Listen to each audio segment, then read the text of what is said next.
Also zuletzt war das Fundamentalste eigentlich eine Entscheidung des Bundesverfassungsgerichts aus dem September 2018. Da geht es um eine verfahrensrechtliche Geschichte, und zwar ist es im Presserecht ja sehr üblich, dass man Ansprüche mit einstweiligen Verfügungen durchsetzt.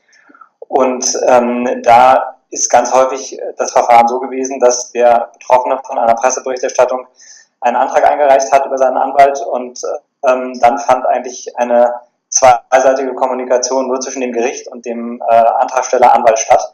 Das Gericht hat angerufen, hat Hinweise gegeben, hat gesagt, wir haben Bedenken, wir brauchen noch irgendwelche Mittel der Glaubwürdigmachung oder ähnliches. Und dann irgendwann hat man hoffentlich eine Einstweilige bekommen und konnte dann den Antragsgegner, die Zeitung, das Medium dann überraschen und die zustellen.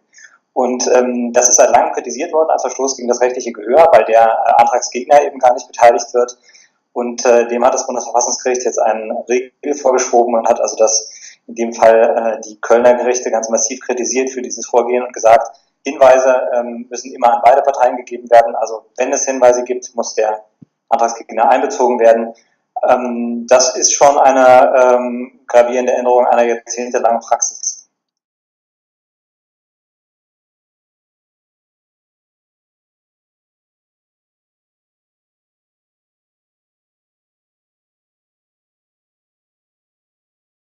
Also zunächst mal haben ja die sitzungspolizeilichen Anordnungen im Allgemeinen gar nicht unbedingt was mit den Medien zu tun. Der Vorsitzende kann auf diese Weise für Ordnung sorgen, der kann Leute des Raumes vorbei, also die Unruhe stiften, den Zuschauern irgendwelche Ordnungsregeln auferlegen. Die Medienverfügungen, also Verfügungen gegenüber der Prozessberichterstattung, spielen natürlich eine große Rolle, vor allem bei spektakulären Prozessen, wo die große Medienöffentlichkeit da ist. Und da ist es dann schon sehr üblich, dass der Vorsitzende Verhaltensregeln festsetzt für die Medien und sagt, zum Beispiel, es darf nicht gefilmt werden im Verhandlungssaal, es darf auf den Fluren nicht gefilmt werden, Beteiligte müssen verpixelt werden und ähnliches. Und wie gesagt, bei großen Prozessen ist das eigentlich eine Sache, die regelmäßig auch passiert.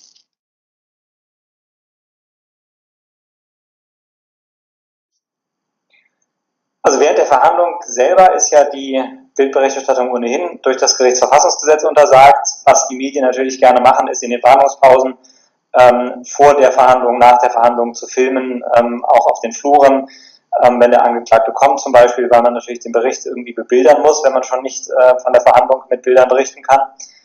Und es ist nicht so selten, dass dann eben Vorsitzende auch gänzliche Verbote festlegen und sagen, im Saal darf gar nicht gefilmt werden oder aber es muss verpixelt werden. Und ich habe mit solchen Anordnungen eigentlich ganz grundsätzlich größere Probleme, weil damit aus meiner Sicht ins Recherchestadium eingegriffen wird. Eine Bildberichterstattung kann natürlich nach dem Kunsturhebergesetz, wo der Bildnisschutz geregelt ist, unzulässig sein. Ich meine aber, dass das nicht im Vorfeld beurteilt werden kann, sondern die Medien müssen erstmal Bilder sammeln dürfen und dann ist im Einzelfall die Frage, was passiert nachher? War das ein Ereignis der Zeitgeschichte? Darf da berichtet werden? Dann kann man erst die Frage beantworten, ob da vielleicht verpixelt werden muss oder ähnliches. Und solche Pauschalverbote vorab halte ich jedenfalls für problematisch.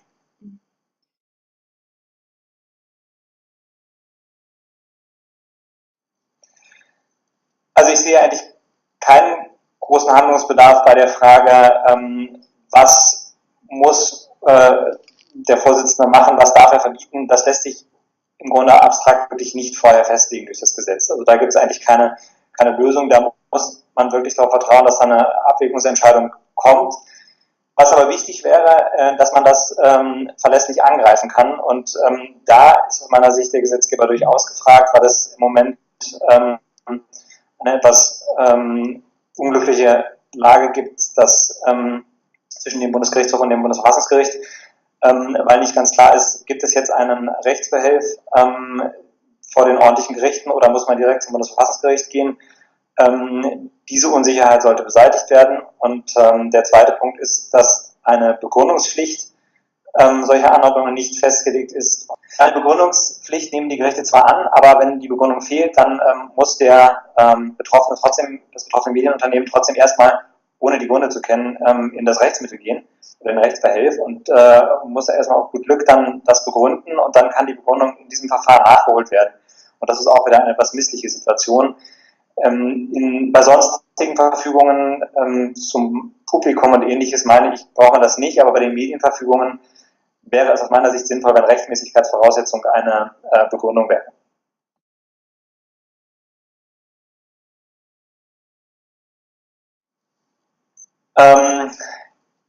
Ja, was ich mir wünsche, ist in manchen Bereichen, in denen jetzt eine große Unsicherheit entstanden ist, mehr Klarheit. Das betrifft so die Schnittstellen zwischen der Datenschutzgrundverordnung und dem Presserecht. Da gibt es im Bereich des Bildnisschutzes Fragen, die aufgeworfen sind im Bereich des immateriellen Schadensersatzes.